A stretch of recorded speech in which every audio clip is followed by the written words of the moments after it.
Okay, I don't know why this keeps getting interrupted, but we go a bit further.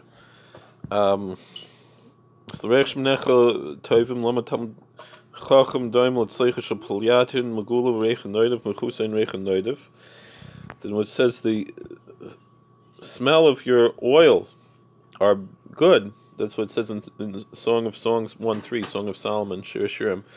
He says that the Torah scholar is like a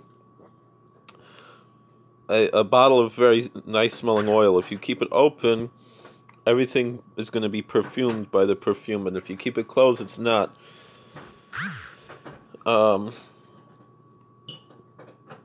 So the Torah scholar should spread his Torah knowledge. Not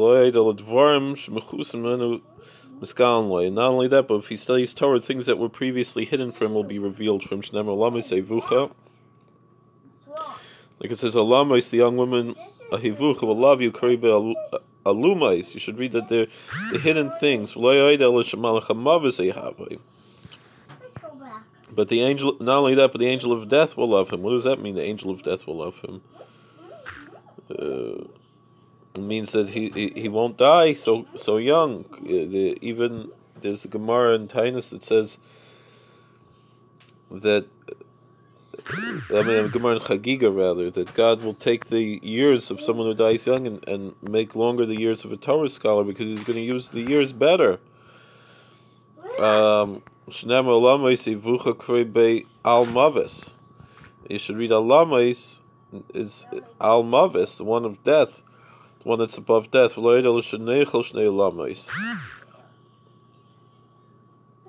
only that, but he will receive two worlds, that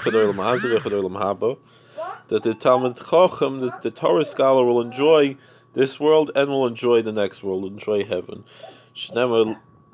Alumais kari be'olamais. You should read this word alumais as olamais, as worlds. The worlds will love him. All right. So now we have a Mishnah. This uses Masnisin. Ve'elu dvarim shala'akum asurin ve'nisurin isra noah. The following things, although they're not kosher, if they belong to a pagan, they are not prohibited from receiving benefit from them. You could do business. You could buy and sell these things.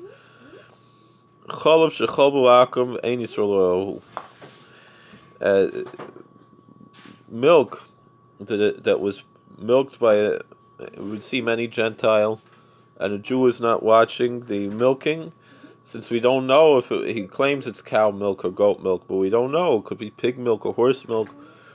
So for that reason, we can't drink it. It's not kosher to drink. However, we can do business with that, and you can have other benefit from it. Vapas v'shemen shalahem, non-Jewish bread and non-Jewish oil. Also, it's not kosher, but you could do business with it. You could buy and sell it.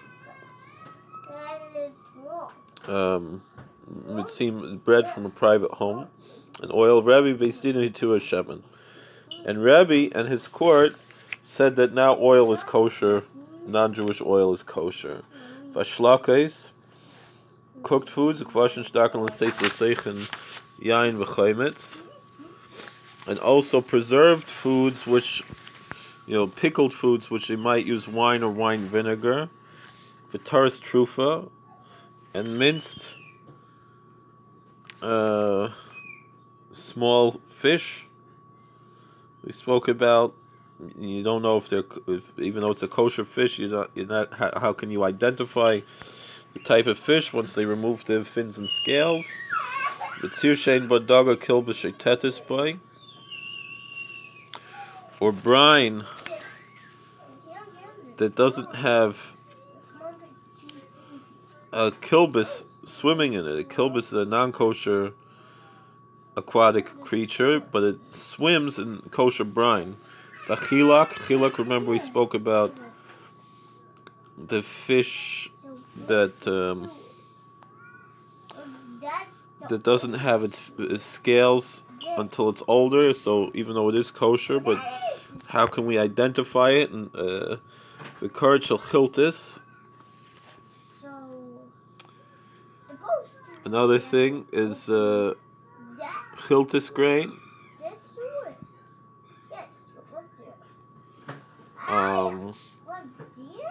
Melach salkundis.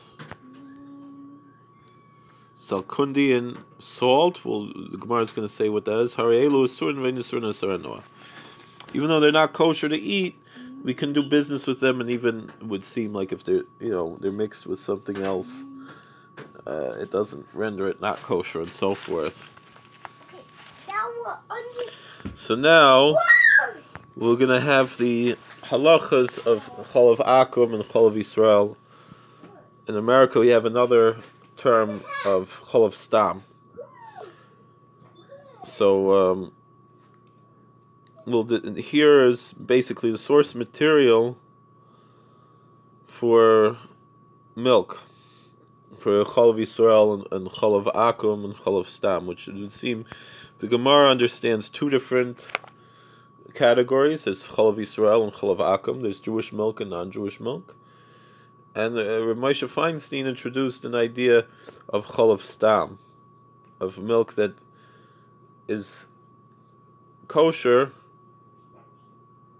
even without a Jew watching it. That's a newer idea. We can discuss this once we go through the sugya.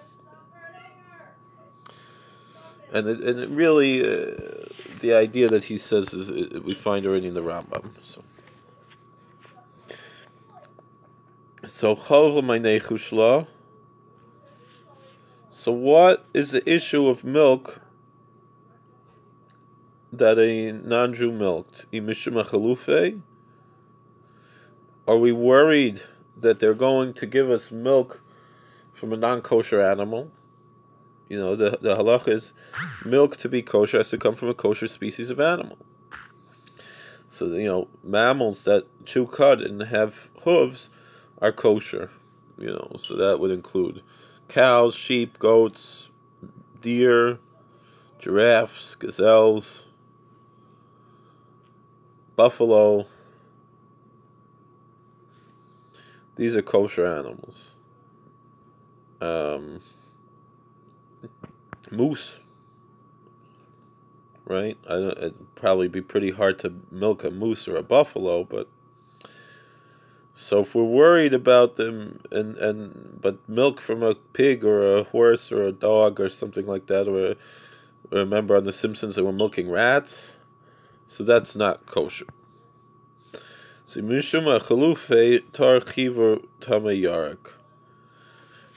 we don't have to be worried about switching kosher for non-kosher, because kosher milk is white and non-kosher milk is yellow.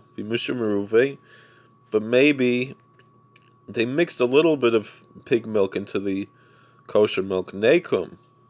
So then he should try to make cheese out of it. He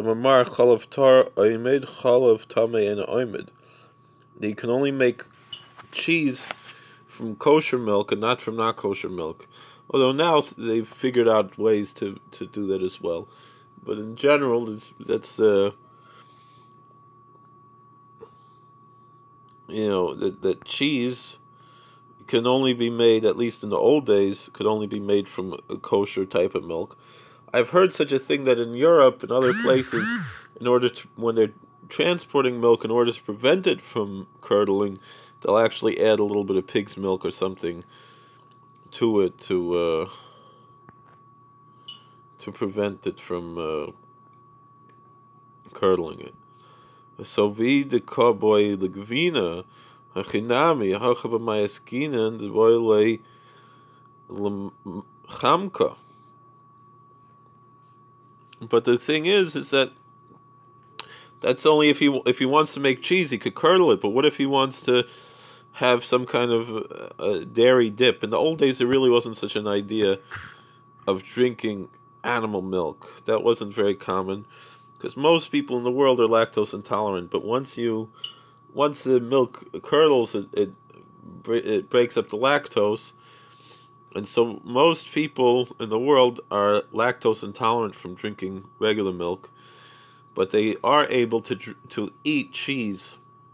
Some people are so intolerant they can't eat cheese either. So here he's talking about he wants to make like a dairy dip, and that is not curdled. So the Gemara says he could take a little sample and curdle it, and if that curdles, then the rest is kosher. Kevin the Bitar, Nami Kanisyove, the Lekaime, Leikalamekam the Milsa. But the Gemara says that really doesn't answer our question, because you have curds and whey. Whey doesn't curdle, curds do. So you can't really tell that, because it might be whey already. So boy same of filutem the kaboyle the gvina, ikadekoi beni itfe. And so too we could say that even with milk, the whey could be in the cheese holes, so you can make cheese even with non-kosher milk. So that's why. So indeed, the answer is at the end that the reason why the Chazal insisted on what we call Chol Yisrael is because because they might mix not kosher milk in with the kosher milk, and then it wouldn't be kosher. Now, in America, there are strict rules that if you sell something as milk, in America it has to be cow's milk. You cannot add anything else to it and call it milk. And if it's goat's milk, you have to advertise as goat's milk. And if it's pig's milk, you advertise as pig's milk. Because I don't think there's such a business demand for pig's milk or dog milk or horse milk and things in America. So that being said, that's how we have Rav Moshe Feinstein as a psak that the halacha is we in America we can trust, because the government, there would be a tremendous loss if someone was caught selling non-kosher milk as milk. That would mean they would go out of business, and so that's sufficient to allow milk that was not supervised.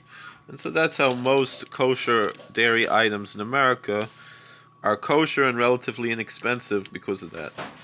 Among Hasidim and other Haredim, in general, we're strict on Chol Yisrael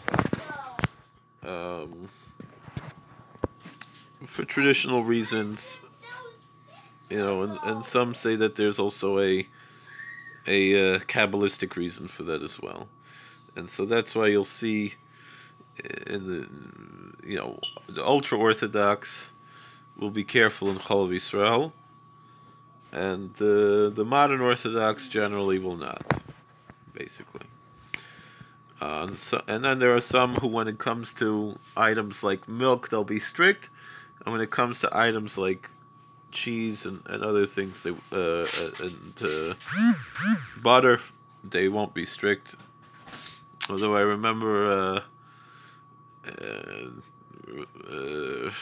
what's his name, from the Star K, Rav Heinemann Shlita, he said that if you are strict on Chol Yisrael, these days ask Fegi, the whole issue of butter doesn't apply today, meaning you have to be strict with butter as well. And in general, that's what most of the Haredish community, although I know some people who, when it comes to milk, they're strict, and when it comes to butter, they're not. Alright, personally, I'm strict with both milk and butter. Vapas, what about non-Jewish bread? Again, now we have the halacha of Pas Yisrael, bread that was baked by a Jew. And again, now this is a more ancient idea that we have three three categories. Already in the time of Chazal, you have the category of Pas Yisrael, bread that was baked by a Jew, even if the Jew was slightly involved in the baking, is generally what we say. Like he turned on the stove, or even he threw in a piece of wood into the stove, makes it Pas Yisrael. The next level is Pas Palter, commercial bread, that's all the ingredients are kosher. That's kosher, and that's what most places in America you'll see. Although a lot of rabbis say that when it comes to the Shulchan Aruch mentions that on Shabbos there's an inyan to be strict, and during the during the Seres Yemei Tshuva there's an inyan to be strict, between Rosh Hashanah and Yom Kippur to be strict. But the rest of the year you can rely on baked goods that are baked commercially from a non-Jewish company, as long as all the ingredients are kosher, and that's how most of the standard things in America are. And then there's Pas Akum, the non-Jewish bread that's not kosher. That's something that's privately produced in someone's home, even if all the ingredients are kosher. If it's privately produced in a non-Jew's home, then it's not Pas Yisrael. But Pas Amr of Kahana, Rabbi Yochanan, Pas Lehutra Beveisdin. So we said that at one time there was a prohibition against non-Jewish oil, and Rebbe's Bezdin permitted that, but bread was never permitted. Miklal the Ikam on the Shari. The Gemara says, does this mean that there are some who allow it? And the Gemara says yes. The Chi Yasser of Dimi Amar Pamachas Yatser Rebbe Lasade Vevi Akum Lafanov Pas Perne Mafe Saw Am Rebbe Kama Noah Pas Zu Maro Chachamim Laosra. Because once Rebbe was out in the field and a pagan brought him a piece of bread that was baked in a large commercial oven, and Rebbe said, "Look at how good this bread is. Why did the sages prohibit it?" Tati, remember the dog from Fuller House? It was like Goliath. Okay. So Mauro Chachamim Mishum Chasnus. So what is Rebbe asking? What the sages see? They're worried about intermarriage. So Alamaru Chachamim Loiser Basade. Ksruna Amhita Rebbe Pass. But Rebbe said in the field there's no issue of intermarriage. So people thought that Rebbe allowed Pas Palter. V'loihi Rebbe loy hitras a pas. But it's not so. Rebbe did not say that the bread is kosher. Some of Rav Yosef, Tamer of Shmuel Bar Yehuda Amar. Yosef in some states Rav Shmuel Bar Yehuda says like Chaya Maisa. Rav Yosef or Shmuel Bar Yehuda said no, that's not the story. Allah Amru, rather, what did they say? Once Rebbe went to a certain place, and he saw there wasn't that much bread available for his students. Amar Rebbe ein kan palter. He says, isn't there a baker here? Isn't there a professional commercial baker in the area? And people thought he meant even a pagan baker would be okay. But Rebbe only was talking about a Jewish baker. Razy, did Shlomi really leave the 3D glasses in the car? Can you go see? Do I have to go out? Yeah, put down the stuff that you brought in and ask Shlomi to put on his shoes and show you bring in the 3D glasses.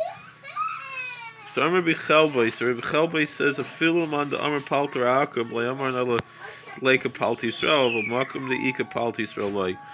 So Rabbi Chelbei said that no, you could have from a pagan baker if there's no Jewish baker around, but if there is a Jewish baker around, then no, you can't have from the pagan baker. Rabbi Yochanan Amar film on the Amar Palter Akum Hanim Mil Besade. Rabbi Yochanan says you could have a pagan professional baker out in the field because you're not going to have worry of socializing that's going to lead to intermarriage. But in the city, you might sit down in a restaurant, eat bread, go to Panera Bread or something, that you might meet a nice girl who's not of our faith and wind up leading to intermarriage and mixed dancing. So I will have a manakes v'achel pasa be mitzri. Ivu was biting and eating bread from a pagan at the borders of the field. Zamar luchu Rava v'temer v'Nachman bar Yitzchak l'tishto ba'adi da Ivu t'kachal achman d'Ramoy. And Rava, sometimes used with Nachman bar Yitzchak, told people, don't talk to Ivu, or don't say any teachings from Ivu, because he eats Aramean bread. He wasn't careful to follow the halachas. V'shemen shalahen. Mishnah continues about pagan oil. Shemen. When it comes to oil, Rav Amar Daniel Gazer alav, Shmuel Amar Zali Fasan Shal Kelim Tamei Meisartan. Some say it's already from Bible times. Daniel was the one who prohibited pagan oil, and others say that no, because the utensils that they use make the oil not kosher. So we'll continue this in tomorrow's daf. Thank you for watching. Please like, share, and subscribe, and comment, and all the best.